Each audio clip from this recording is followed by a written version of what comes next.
Selin, Anda seorang muslimah atau Kristen? KTP ku masih muslim. KTP masih muslim. Maksudnya bagaimana ini? Iya, dulu waktu aku kecil aku muslim. Terus mulai tahun 2017 tuh aku udah nyari-nyari perbedaan itu. Terus aku jadi sekarang lebih percaya ke Kristen ya. Lagi Itu karena diri aku sendiri, bukan karena orang lain. Baik. Kita tes dulu gini, Selin. Di tempat saya ini terlalu banyak orang yang sudah keluar meninggalkan agama Islam. Tetapi orang-orang Islam tuh bilangnya begini, itu memang dari kecil sudah oten, nyamar, pura-pura, menyaru, begitu berbohong. Kita mau bukti nih, karena bukti bahwa seseorang itu Muslim adalah dia bisa membunyikan huruf-huruf Arab. Berapa lama sudah meninggalkan agama Islam? Dari tahun 2017. 2017, berarti sekitar 8 tahun yang lalu ya. Belum lama sebenarnya. Oke, coba bisakah kami mendengar jika kamu memang seorang muslimah dulu, bacaan-bacaan sholat, ayat-ayat apa begitu? Al-Ikhlas ya. Coba silakan. Bismillahirrahmanirrahim. Qul huwallahu ahad, Allahu somad, lam yalid walam yulad, walam yakul lahu kufuwan ahad. Oke, coba yang lain. Al-Fatihah. Silakan Al-Fatihah. Alhamdulillahirabbil alamin, arrahmanirrahim, maliki yaumiddin, iyyaka na'budu wa iyyaka nasta'in, ihdinas siratal mustaqim, siratal ladzina an'amta 'alaihim ghairil maghdubi 'alaihim waladdallin. Amin. Salah ini muslim, sah. Oke, silakan. Selin, sampaikan apa jalan ceritanya bagaimana biar kami tahu. Silakan. Dulu tuh waktu aku kecil kan aku sering ditanamkan sama orang tua itu, kamu tuh harus rajin sholat, harus rajin ngaji. Terus kalau misalkan kamu nggak kayak gitu nanti kamu masuk neraka gitu. Terus kalau misalkan ada bude apa saudara nih nyetel TV, ada yang lagi ibadah tuh di gereja kan suka ada TV tuh channel kayak gitu lagi nyanyi ya. Acara apa itu pada waktu itu? Cara apa ya, kayak di gereja gitu, ada acara tempat tapi ibadahnya di lapangan gitu. Yang kamu tonton siapa waktu itu? Oh, nggak ingat, pokoknya itu cuma Oke, baik, nggak apa-apa, teruskan. Saya cuma pengen detailnya aja. Oke, terus lanjut. Ya, terus langsung suruh ganti gitu, matiin, jangan nonton itu. Terus langsung diganti berita gitu. Jadi aku pas udah gede itu mikir, kenapa sih keluarga tuh selalu kayak benci banget sama hal-hal kayak gitu, gitu. Kenapa gitu? Sampai aku penasaran sendiri kan. Oh, ternyata pas tahun 2017 tuh pas aku coba ke gereja, oh jadi gini gitu. Jadi tahu mereka tuh sebenarnya begitu tuh nyanyi, berdoa itu bener-bener memuji Tuhan dengan bahasa yang mereka mengerti gitu. Daripada aku yang ngaji tapi pakai bahasa Arab tapi aku nggak ngerti apa artinya gitu. Itulah yang akhirnya membuat kamu tergugah gitu ya. Ngapain kita kok kayak ngerapal bahasa tapi kita nggak tahu, bukankah kita lebih bagus pakai bahasa kita sendiri gitu ya? Iya, dan bukan cuma itu juga. Aku tuh kalau sholat kayak apa ya, monoton aja gitu. Ada gerakan ini itu, terus harus ngapalin ini itu. Gerakannya juga itu aja, udah gitu harus 5 waktu. Kadang suka ganggu waktu kerja gitu. Baik, ini pas, ini mantep bener. Ini statement luar biasa ini. Oke, gini. Jadi kalau kita mau jujur-jujuran ya, memang sholat itu adalah aktivitas yang seperti yang barusan kamu jelaskan. Aktivitas-aktivitas yang sebenarnya ini kita nanti ngapain sih gini, terus baca-baca huruf Arab, terus gini, terus udah begitu. Apa sih ininya gitu? Kamu ngerasa seperti itu ya? Iya, aku sendiri ngerasa kayak gitu. Dan yang lebih aneh lagi tuh, kentut juga batal. Kalau lagi mens juga nggak boleh. Aku sampai mikir, ya masa kayak gitu aja nggak boleh? Harusnya kan Tuhan itu melihat kita gimana cara kita itu, niat kita itu mau memuji Tuhan gitu, bukan harus dengan penampilan kita apa gimana. Kan harusnya nggak boleh gitu dong. Namanya kan pilih kasih. Sering nangis aku tuh kalau sholat, nggak tahu nangisin apa ya, kayak nggak dihibur aja gitu. Sekarang karena aku mulai beda kepercayaan, aku teman-temanku juga nggak kayak gimana ya, ada yang nggak setuju, ada yang setuju gitu. Kebanyakan sih nggak sejalan. Tapi susah kalau mau maksain mereka untuk ngertiin aku, susah karena mereka juga dari kecil tuh kayaknya mereka ditanamkan begini suci, orang agama Islam tuh suci, jadi susah. Itu memang harus dari diri sendiri gitu, nggak bisa kita ngasih tahu gitu. Oke, baik. Ada sesuatu yang tertanam, pola pikir yang tertanam di dalam pikiran mereka bahwa Islam itu sedemikian rupa, kalau sholat harus bahasa Arab dan lain sebagainya. Iya, baik. Padahal kalau kita membaca Al-Quran, tidak ada di dalam Al-Quran itu perintah untuk sholat pakai bahasa Arab. Bahkan di dalam Al-Quran, janganlah kamu mendekati sholat dalam keadaan mabuk hingga kamu mengerti apa yang kamu ucapkan. Begitu. Jadi sholat itu dia harus tahu apa yang dia ucapkan. Kalau dia tidak mengerti apa yang dia ucapkan, dia seperti orang yang mabuk. Nah, Al-Quran melarang orang sholat dalam keadaan seperti itu. Nah, dari 1.000 orang Muslim yang naik ke sini, 1.000-1.000-nya ditanya bacaan sholat itu dia nggak ngerti apa. Ketika dia sholat, dia mengucapkan kosakata, ditanya artinya, dia nggak ngerti, nggak tahu katanya. Seperti itu. Kalau sholat itu ada ngapalin yang gerakan ini bacaannya apa, sudah disuruh ngapalin aja bahasa Arabnya, tapi aku juga nggak tahu artinya, jadi nggak ngerti gitu. Iya. Bahkan ya, kalau kita tanya orang Muslim sendiri, dalam gerakan-gerakan itu sendiri mereka tidak tahu kenapa begitu loh.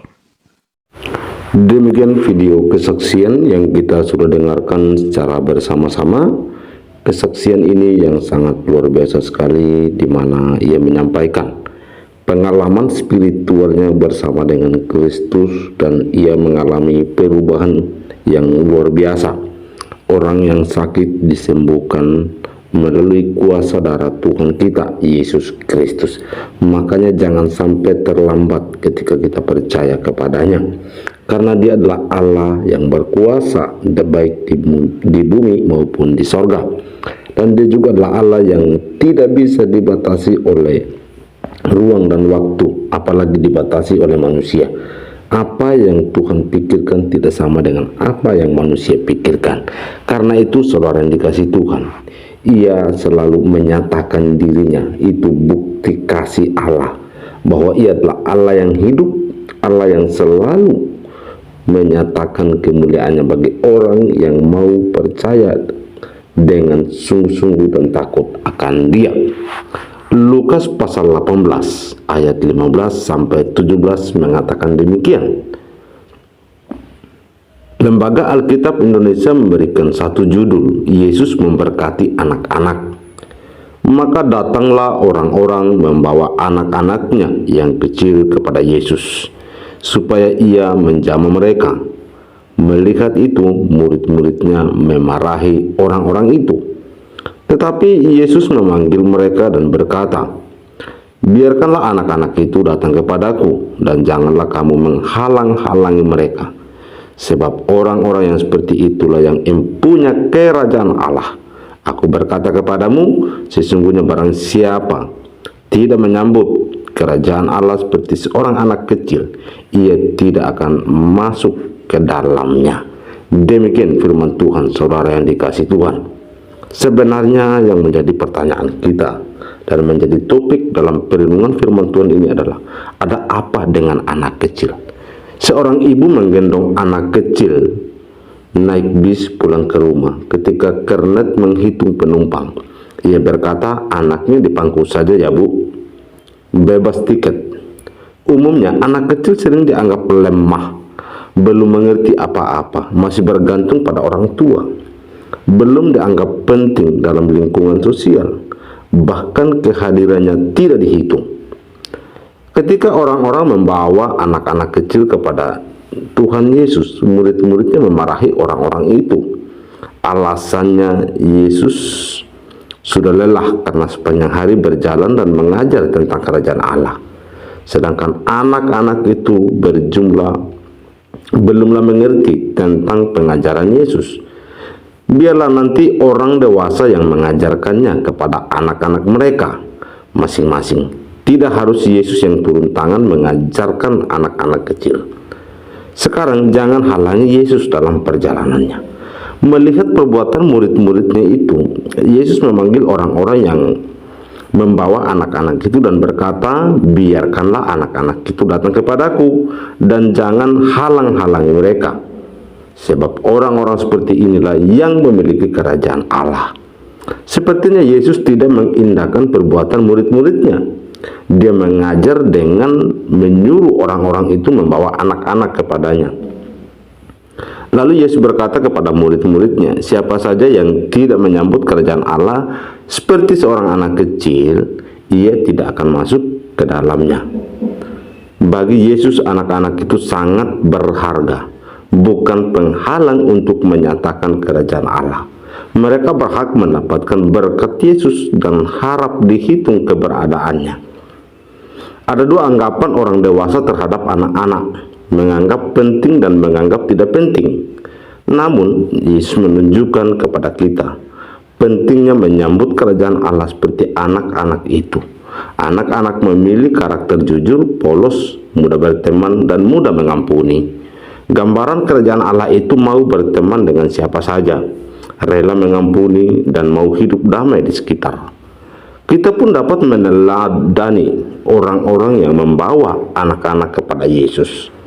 Karena itu, saudara yang dikasihi Tuhan, jangan kita membiarkan diri kita dikuasai oleh pemikiran-pemikiran yang berasumsi. Tetapi di sini Tuhan Yesus menyatakan bahwa biarkan anak-anak kecil itu datang kepadaku. Dan itu lebih menekankan ayat 17 bahwa aku berkata kepadamu, sesungguhnya barang siapa menyambut kerajaan Allah seperti seorang anak kecil, ia tidak akan masuk ke dalamnya. Jadi apapun itu, anak kecil tetap berharga di mata Tuhan. Demikian dengan orang yang baru percaya kepada Kristus Yesus. Mereka seperti bayi yang masih membutuhkan susu yang murni. Mereka masih membutuhkan makanan rohani yang memang benar-benar makanan rohani tersebut adalah firman Tuhan, di mana mereka makan seperti bubur yang masih belum keras.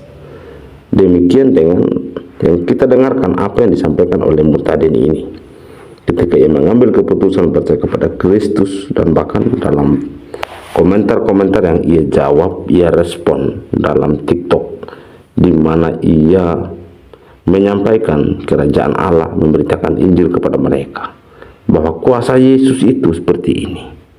Allah yang kita sembah di dalam Yesus adalah Allah yang berkuasa.